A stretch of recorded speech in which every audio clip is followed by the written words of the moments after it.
तो नमस्ते दोस्तों, स्वागत है आपका हमारे और एक नए यूट्यूब वीडियो पे।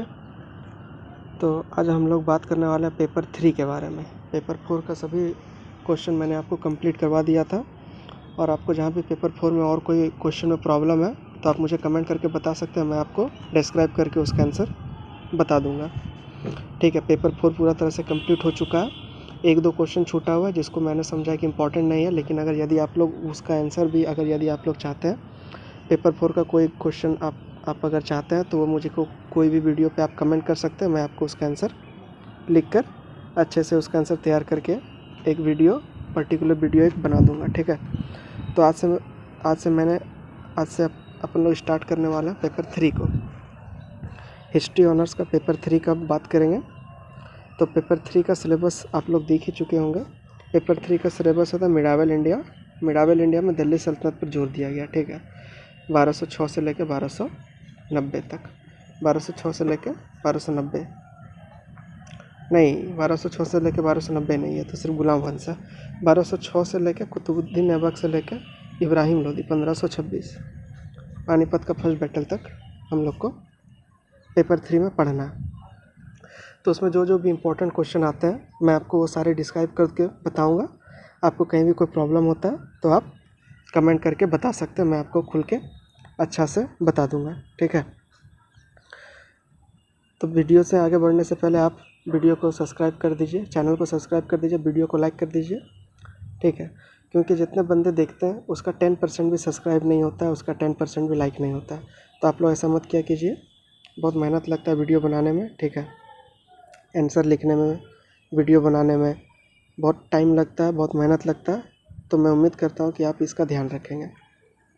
सब्सक्राइब और लाइक ज़रूर कर दिया कीजिए, ये आपको ही काम देगा। ठीक है,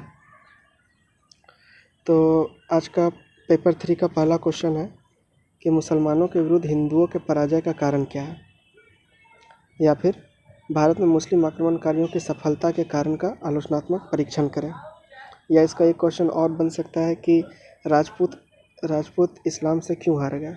राजपूत इस्लाम से क्यों हार गया, ये भी क्वेश्चन साथ साथ चलता है। तो जहाँ जहाँ राजपूत है वहाँ आप हिंदू लिख सकते हैं, जहाँ जहाँ हिंदू है वहाँ आप राजपूत लिख सकते हैं। ठीक है, तो इससे कोई प्रॉब्लम नहीं होना चाहिए। तो चलिए इसको मैं डिस्क्राइब करता हूँ कि आखिरकार क्यों हिंदू लोग जो है मुसलमानों से हार गए थे, कैसे एक शक्तिशाली नींव डाला गया मुस्लिमों के द्वारा। ठीक है, तो मुस्लिम का पहले बैकग्राउंड आपको जानना होगा मोहम्मद साहब से लेकर। तो इस वीडियो में मैं आपको वो सब नहीं बता रहा हूँ, मैं ये मान के चल रहा हूँ कि आप मुसलमान के बारे में, इस्लामिक के बारे में आप जानते हैं कि कैसे मुस्लिमों का उदय हुआ, कैसे इस्लाम धर्म का कैसे उदय हुआ।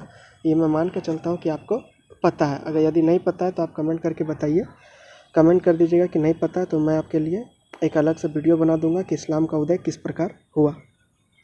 ठीक है, किस प्रकार वो आक्रमण करना आरंभ किए। ठीक है, तो ये वीडियो होने से पूर्व, ये वीडियो स्टार्ट करने से पूर्व, ये इसका आंसर स्टार्ट करने से पूर्व मैं ये चाहता हूँ कि आप लोग जो है ना इस आंसर को मुस्लिम की तरह देखें, ना इस आंसर को हिंदू की तरह देखें। ठीक है, इसको तटस्थ रहकर इसका आंसर आप समझें कि क्या है, आखिरकार माजरा क्या था, क्यों हिंदू लोग हार गए। आप इसको ना हिंदू धर्म की तरह देखें, ना मुसलमान धर्म की तरह देखें, इसको बस क्वेश्चन के आंसर के तौर पर आप इसको देखें। ठीक है, तो चलिए टॉपिक हम लोग स्टार्ट करते हैं। तो क्यों हार गए, तो सबसे पहले मुस्लिम आक्रमणकारियों ने भारतीय राजाओं को पराजित कर उनके राज्यों को अपना आधिपत्य जमा लिया। यद्यपि तत्कालीन राजपूत राजाओं ने तुर्क आक्रमणकारियों के वीरतापूर्वक युद्ध में सामना किया। या राजपूत का जगह हिंदी लिख सकते हैं, हिंदू की जगह राजपूत लिख सकते हैं, बातें की है। क्योंकि क्वेश्चन में मैंने आपको बताया कि क्वेश्चन कभी कभी आ जाता है कि मुसलमानों से राजपूत के हारने का क्या कारण था, या मुसलमानों से हिंदू किस प्रकार हार गए। ठीक है, तो राजपूत ने बहुत वीरता से अपना कौशल दिखाया, फिर भी उन्हें पराजित होना पड़ा। भारत में मुस्लिम आक्रमणकारियों की सफलता और हिंदुओं की असफलता का अनेक कारण बताया गया। इतिहासकार हसन निजामी और मिन्हाज उस सिराज ने विजय को दैवी कृपा मानते हैं। 2 लेखक हैं। ठीक है, हसन निजामी और मिन्हाज उस सिराज। आप कमेंट करके बताइए कि मिन्हाज उस सिराज का एक फेमस पुस्तक है उसका क्या नाम है? मिन्हाज उस सिराज, ठीक है। और वो किस बारे में पुस्तक है, किस बारे में, मैं आपको बता देता हूँ। वो पुस्तक मोहम्मद गोरी के विजय के बारे में है। तो उस बुक का नाम आप कमेंट करके बताएं कि मिन्हाज उस सिराज किस क्या बुक, कौन सा बुक लिखा है, ठीक है। इस संबंध में हबीबुल्लाह भी कहते हैं कि यह स्वीकार किया है कि व्यक्तिगत युद्ध में एक राजपूत तुर्क को हरा सकता था। हबीबुल्लाह ने स्वीकार किया। हिंदुओं के सैनिक गुणों की मुसलमानों ने भी चर्चा किया है। हालांकि हिंदू बहुत ही ताकतवर थे अपने सैन्य से, बुद्धि से, लेकिन फिर भी यह पराजित हुए, ठीक है। ये आपका हो जाएगा, यह भी आपको जो बताया ये आपका हो जाएगा थे, मतलब आंसर का नींव मैंने आपको इस प्रकार डालना है आपको, ठीक है। कि पहले हिंदू के बारे में बताना है कि हिंदू वीर थे, जाहिर सी बात है। और कुछ इतिहासकार क्या बताते हैं, मिन्हाज उस सिराज निजामी क्या क्या बताते हैं। उसके आगे देखते हैं कि कुछ विद्वान तुर्की विजय का कारण उनके अश्वरोही सेना की कुशलता तथा भारतीय सामंती सेना की दुर्बलता बताते हैं। मतलब कि इस्लाम का जो मुसलमान का सेना थोड़ा ताकतवर था। सर यदुनाथ सरकार के अनुसार मुस्लिम की विजय के लिए 3 कारण मुख्य रूप से उत्तरदायी थे। मुस्लिमों में सामाजिक समानता और भाईचारा की भावना थी, सामाजिक समानता भाईचारा की भावना थी, ठीक है। और क्या था कि वो युद्ध के लिए हमेशा तत्पर रहते थे। युद्ध में मृत्यु भय से मुक्त होकर लड़ना तथा नशे से परहेज रखना, ये मुसलमानों का गुण था कि मृत्यु से नहीं डरते थे और नशे से परहेज रखते थे वो। मैंने आपको पहले ही बताया कि आप इसका आंसर हिंदू धर्म के तरह नहीं देखना है आपको, ना ही मुस्लिम धर्म की तरह देखना है, उसको आंसर की तरह देखना है, ठीक है ना। अनेक अंग्रेज इतिहासकार यथ सेलिफेस्टन, लेनपुल स्मिथ आदि के विचार है कि तुर्कों की विजय इसलिए हुई कि वे युद्ध प्रिय व्यक्ति थे। बताया गया है कि मुसलमानों जो थे वो युद्ध प्रिय है, युद्ध में वो भरोसा रखते थे, उनको संधि बंदी से कोई लेना देना नहीं था। वो सीधा कहीं कुछ होता था सीधा मार धाड़ पे उतर आते थे। तथा भारतीय शांति प्रिय थे। शांति प्रिय वो थे जैसे कि किसी युद्ध में अगर जीतते थे तो वो अपोजिशन को क्षमा कर देते थे। यही हम लोग ने देखा था पृथ्वीराज चौहान के साथ हुआ था। फर्स्ट बैटल ऑफ तराइन में वो जीत गए थे, सेकंड बैटल ऑफ तराइन में वो हार गए थे। फर्स्ट बैटल में मोहम्मद गोरी को बोला क्या कि ठीक है हम तुमको क्षमा करते हैं, जाओ जाओ खेलो कूदो तुम। लेकिन अगले साल फिर वो वापस आया 1192, सेकंड बैटल ऑफ तराइन हुआ और मोहम्मद गोरी ने पृथ्वीराज चौहान को मार डाला, ठीक है। इसका जिक्र हमें किस किताब से मिलती है आप कमेंट करके बताइए, किसके पृथ्वीराज चौहान का किस किताब में इसका वर्णन किया गया है, ठीक है। तो भारतीय शांति प्रिय थे। ठंडे प्रदेश के निवासी और मांसाहारी होने से भारतीयों की अपेक्षा मुस्लिम अधिक शक्तिशाली थे। ये आंसर में थोड़ा जोर देने के कारण ऐसा लिखा गया। और कुशल योद्धा थे।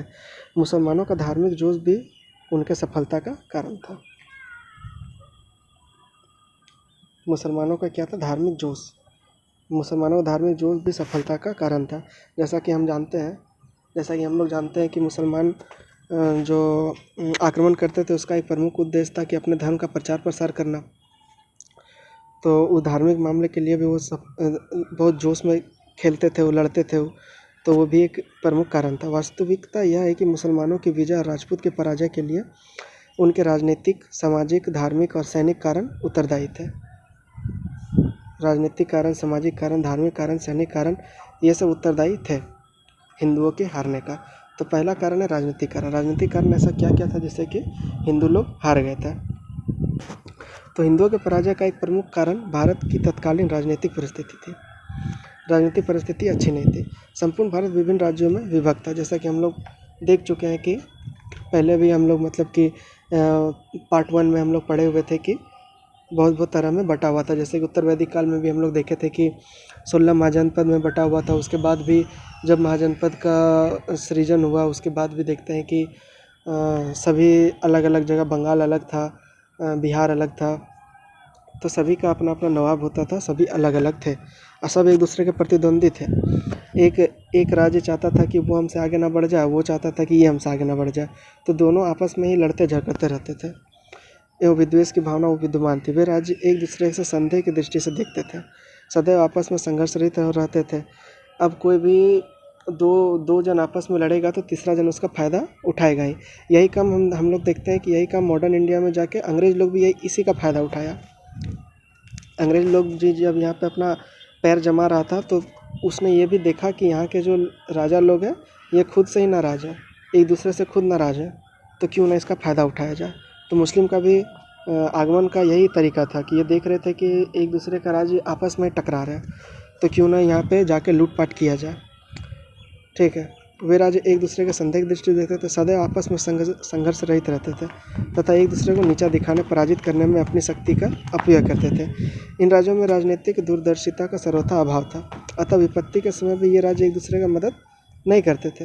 विपत्ति के समय में चाहते थे कि हम इससे आगे बढ़ जाएं तो मेरा भला हो जाएगा, विपत्ति के समय में भी हिंदू राजा एक दूसरे का समर्थन नहीं करते थे।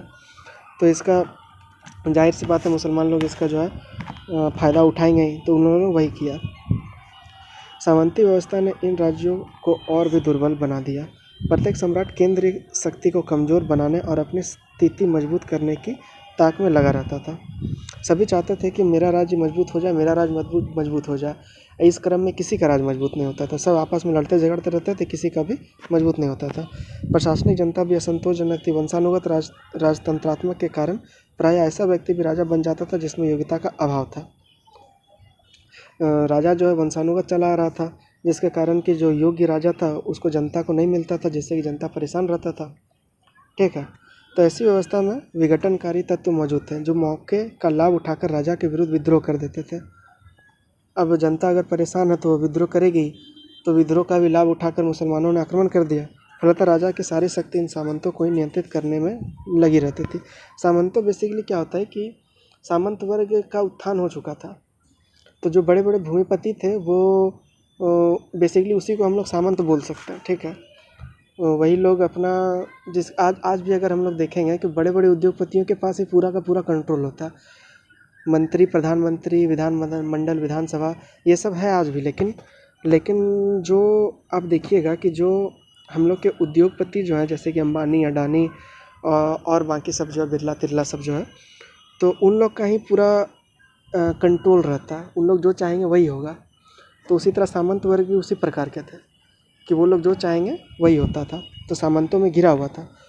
हालांकि अब उतना नहीं है, लेकिन अब जो है फिर से अब वो उभर के आ रहे हैं उद्योगपति लोग। तो आगे पता नहीं क्या होने वाला, लेकिन ये व्यवस्था सामंतों व्यवस्था, अब सामंत की जगह उद्योगपति ने ले लिया। ठीक है, तो वर्ण व्यवस्था का दोष भी राज्य को प्रशासनिक स्तर पर खोखला कर रहा था। तभी हम लोग जानते हैं कि वर्ण व्यवस्था बहुत ही घोर चली आ रही थी, तो खोखला कर रहा था। प्रशासन तथा सेना के उच्च पद अधिकारी ब्राह्मणों एवं राजपूत को वंशानुगत आधार पर प्राप्त होते थे। जो उच्च पद पर अधिकारी थे हिंदुओं के, तो वो वंशानुगत कर दिए गए थे। जैसे कि हम लोग शिवाजी के टाइम में देखेंगे कि पेशवा को वंशानुगत कर दिया था, भले ही क्यों ना पेशवा अयोग्य ही क्यों ना हो, लेकिन उसको कर दिया गया था। जैसे कि बाजीराव प्रथम के बाद पेशवा कमज़ोर बनते चले गए, कोई योग्य पेशवा नहीं बना था। लेकिन पेशवा वंशानुगत था, इसीलिए वंशानुगत चले आ रहा था। जो भी बने, जो भी लकड़ी, डंडा, ईंटा, पत्थर जो बने वो पेशवा बन जाता था। ठीक है, योग्यता का आधार नहीं हुआ करता था। फलस्वरूप अन्य वर्ग तथा जाति के लोग राज्य के प्रति उदासीन हो गए थे। अयोग्य व्यक्ति उच्च पद पर प्राप्त कर लेते थे, परिणामतः राज्य को कभी जन समर्थन प्राप्त नहीं हो सका था। अब जाहिर सी बात है, अयोग्य राजा राज्य करेगा तो कहाँ से वहाँ का जनता लोग खुश होगा। राजा सिर्फ अपने राज्य की रक्षा करना ही अपना उत्तरदायित्व मानता था। उसने देश प्रेम की भावना का सर्वथा अभाव था। भारतीय राजाओं ने सीमा पर सुरक्षा और गुप्तचर भी रखे थे। अब देखिएगा कि जो भी हिंदू राजा थे वो सिर्फ अपने राज्य के बारे में सोचते थे, अपने राज्य, अपने लोग, अपना काम देखते थे। लेकिन वो लोग कभी भी ये नहीं चाहते थे कि पूरा भारत अखंड रहे, पूरा भारत सुरक्षित रहे। वो राजा ये नहीं चाहते थे। जैसे कि अवध का कोई नवाब है तो वो चाहता था कि सिर्फ अवध ही अच्छा रहे, अवध को बेहतर और बेहतर और बेहतर बनाना चाहते थे। लेकिन वो ये नहीं चाहते थे कि पूरा देश अच्छा हो। यही कारण है कि 1857 की क्रांति का विफल होने का सबसे बड़ा कारण ये भी था कि कोई भी एकजुट होकर नहीं लड़ा था। सब अपने अपने क्षेत्र में अलग अलग लड़े थे। कानपुर में कोई अलग लड़ लिया, अवध में कोई अलग लड़ लिया, झांसी में कोई अलग लड़ लिया, बिहार में कोई अलग लड़ लिया। तो इसी कारण सभी अलग अलग जगह पे अपना अपना राज्य को सुरक्षित कर रहे थे, जिसके कारण कि 1857 का विद्रोह असफल रह गया था। वैसे 1857 का विद्रोह जब आएगा तो मैं आपको डिस्क्राइब करके पढ़ाऊँगा कि क्यों असफल हो गया था। ठीक है ना, चलिए अभी टॉपिक पे आते हैं। तो अतः भारतीय राजनीतिक दुर्बलता का लाभ उठाकर मुस्लिमों ने सफलता प्राप्त की। तो सामाजिक कारण में हम लोग देखें कि क्या क्या देखें कि मतलब कि वहाँ का वर्ण व्यवस्था सही से नहीं तो काम कर रहा था। वहाँ पर राज्य अलग अलग अपने मतों में फूटे हुए थे कि मेरा राज्य अच्छा है, मेरा राज्य अच्छा है। जैसे कि वहाँ पर संघर्ष होते रहता था एक राज्य दूसरे राज्य के साथ। जैसे कि मुसलमानों ने बहुत ही उसका लाभकारी फ़ायदा उठाया, उन्होंने आक्रमण करना बेहतर समझा। आक्रमण करके उन्होंने सब कुछ तहस नहस कर दिया और अपना राज्य स्थापित कर लिया मुसलमानों ने। ठीक है, यहीं से मिडावल इंडिया का स्टार्ट होता है 622 में। 622 से ही इस्लामिक का उदय होना स्टार्ट हो जाता है। ठीक है ना। तो चलिए आगे हम लोग देखते हैं सेकंड पॉइंट क्या है। सेकंड पॉइंट है सामाजिक कारण। सामाजिक कारण वर्ण व्यवस्था और दुष्परिणाम। तो वर्ण व्यवस्था एवं जाति प्रथा पर आधारित भारतीय सामाजिक दुर्बलता ने भी पराजय में योगदान दिया। संपूर्ण भारतीय समाज विभिन्न जातियों और वर्गों में विभक्त था। जैसा कि जानते हैं हम लोग कि मुस्लिम जो है केवल मुस्लिम होता है। संपूर्ण भारतीय समाज जो विभिन्न जातियों वर्गों में विभक्त था।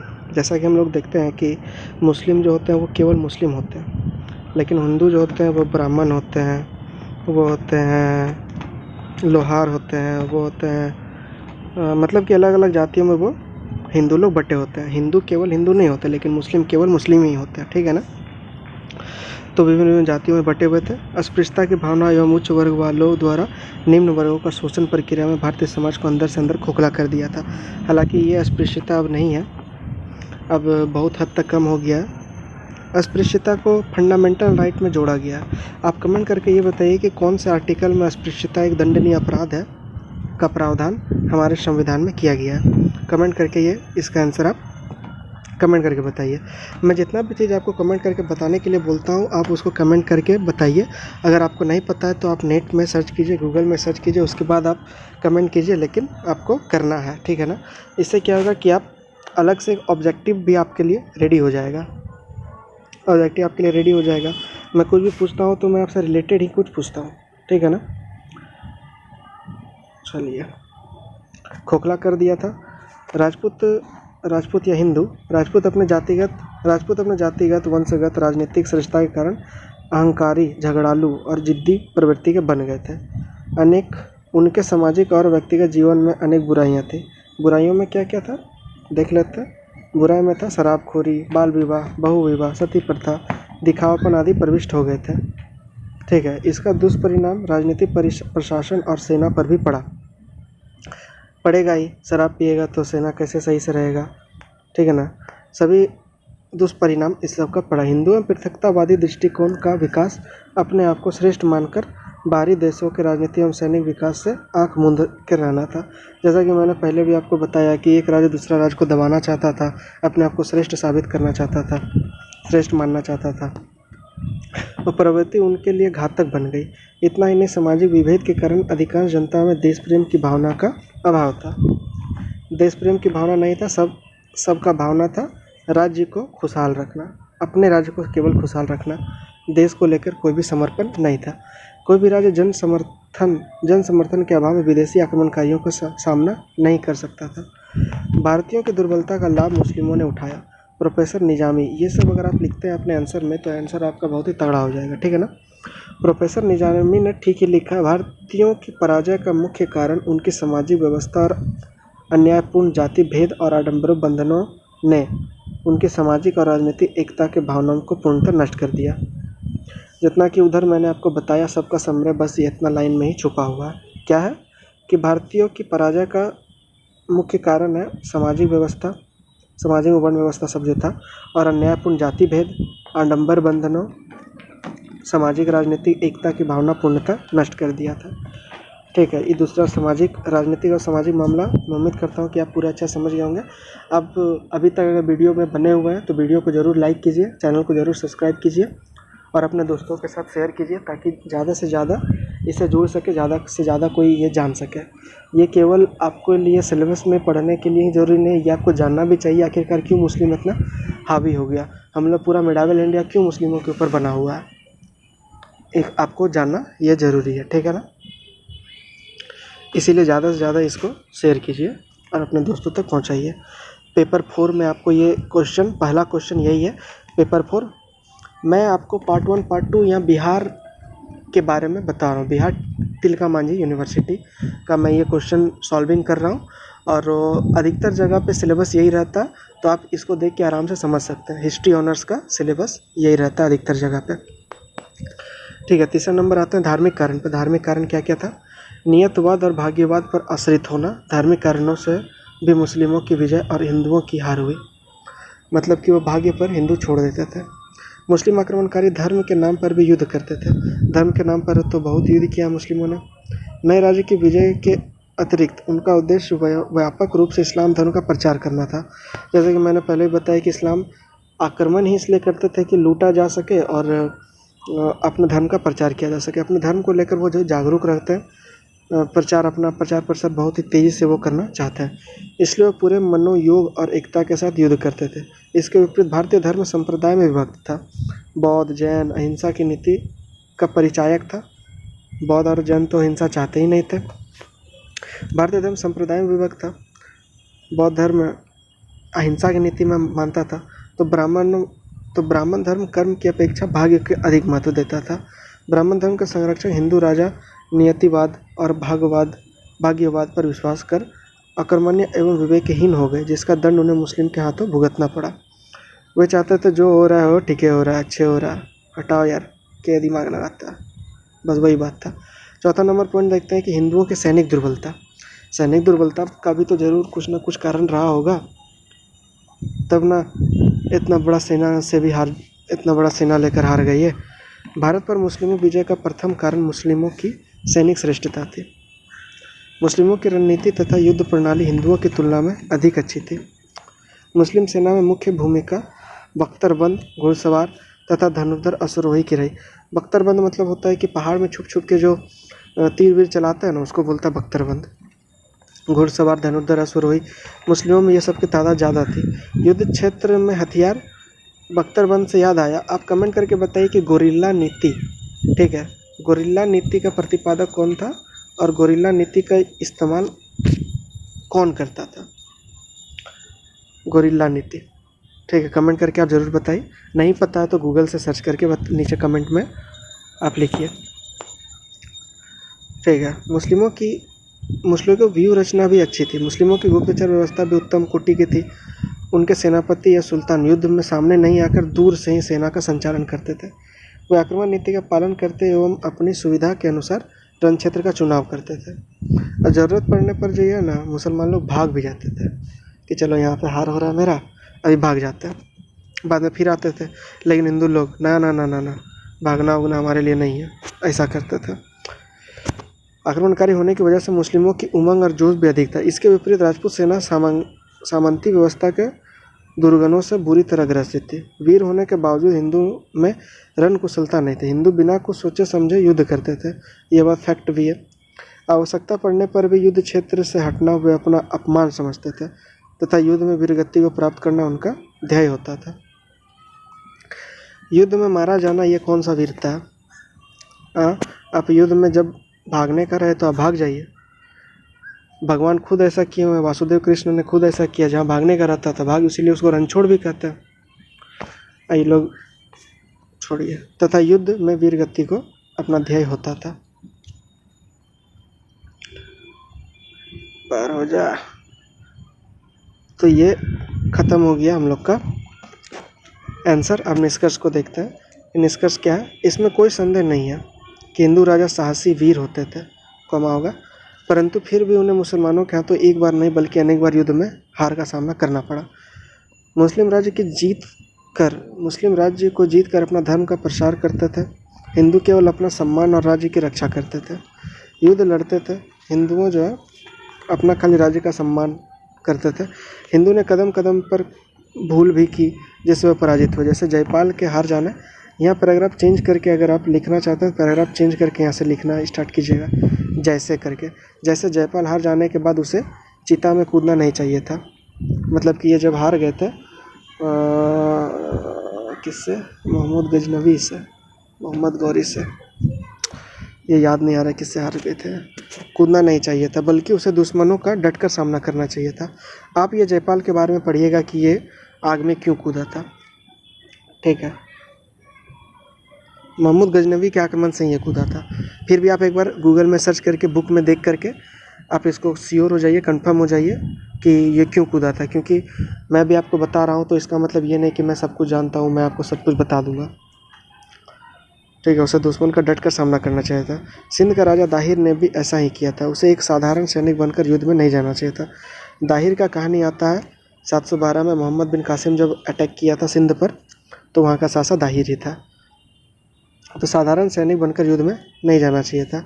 अब राजा जो होता है, राजा के पीछे ही पूरा सेना रहता है, और राजा ही साधारण मेंटेलिटी से जाएगा तो पूरा सेना का क्या होगा, हारना तो तय है उसका। इसी तरह हम देखते हैं कि हिंदू जो है भूल पर भूल होती चली गई, जिसका मुसलमानों ने भरपूर फ़ायदा उठाया। जैसे कि मुसलमानों ने भारत में अपना पैर जमा लिया। तो इस प्रकार ये इसका आंसर समाप्त होता है। मैं उम्मीद करता हूँ कि आपको ये पूरा आंसर अच्छे से समझ में आ गया होगा। शुरू से लास्ट तक अगर वीडियो आप बिना स्किप किए हुए देखे होंगे तो आपको वीडियो बहुत ही अच्छे से समझ में आ गया होगा। मुझे नहीं लगता है कि आपको कहीं भी कोई दिक्कत हुआ होगा, और यदि कोई दिक्कत आपको अगर कोई होता है तो आप कमेंट करके बता सकते हैं कि ये दिक्कत है। तो मैं आपको वो कोशिश करूँगा कि मैं एक न्यू वीडियो बना के आपको उस टॉपिक को, उस पर्टिकुलर फ्रेज को, उस पर्टिकुलर लाइन को मैं आपको समझा दूँगा। उसमें कोई दिक्कत नहीं है, आप बस कमेंट कीजिए। और ज़्यादा से अगर आपको ये वीडियो पसंद आया, अगर आपको समझ में आ गया, तो आप चैनल को सब्सक्राइब कीजिए। क्योंकि मैं देखता हूँ कि जितने भी वीडियो देखते हैं उसका 10% स्टूडेंट भी जो ना सब्सक्राइब करते हैं ना लाइक करते हैं। इससे क्या होता है कि मुझको वीडियो बनाने में मोटिवेशन नहीं मिलता। तो मैं चाहता हूँ कि जितने भी वीडियो देख रहे हैं, अगर सब्सक्राइब नहीं तो कम से कम लाइक तो आप ज़रूर किया कीजिए। और सब्सक्राइब कीजिएगा तो आपको ही फ़ायदा होगा, बेल आइकन दबाइएगा तो आपको ही फ़ायदा होगा। मैं कोई भी वीडियो लाऊंगा तो आपको पता चल जाएगा। अभी हिस्ट्री ऑनर्स का सीरीज़ चल रहा है, हिस्ट्री ऑनर्स पेपर 4 मैंने आपको पूरा कंप्लीट कर दिया। अगर आपने कोई भी वीडियो देखा तो मैं डिस्क्रिप्शन में आपके लिए लिंक दे दूँगा, और प्लेलिस्ट में आई बटन में भी लिंक दे दूँगा, आप वहाँ से जाके देख सकते हैं। पेपर 4 पूरा कंप्लीट हो चुका है। पेपर 4 में आपको कहीं भी कोई भी दिक्कत है, पेपर 4 इंग्लैंड का हिस्ट्री के बारे में है, तो इंग्लैंड का हिस्ट्री हम लोग पढ़ चुके हैं। पेपर 4 में आपको कहीं भी कोई भी दिक्कत है तो आप मुझको कमेंट करके बता सकते हैं। मैं आपको लिए वो न्यू टॉपिक जो आपने बोला है, मैं उसको फिर से रेडी करके तैयार करके कर दूंगा। एक स्टूडेंट ने कमेंट किया था कि कार्ल मार्क्स के बारे में मुझको बताओ, तो कार्ल मार्क्स पे मैंने अपना नोट्स स्टार्ट कर दिया है। मैं जल्द ही वो कार्ल मार्क्स के बारे में एक सेपरेट वीडियो लेके आऊँगा। वो वीडियो बहुत ही लंबा होगा, लगभग 50 मिनट का लगभग वो वीडियो बनेगा कार्ल मार्क्स का, जिसमें कि मैंने आपको अच्छे से समझा दिया है कि कार्ल मार्क्स क्या है, नहीं है, मार्क्सवादी सिद्धांत क्या है। ठीक है,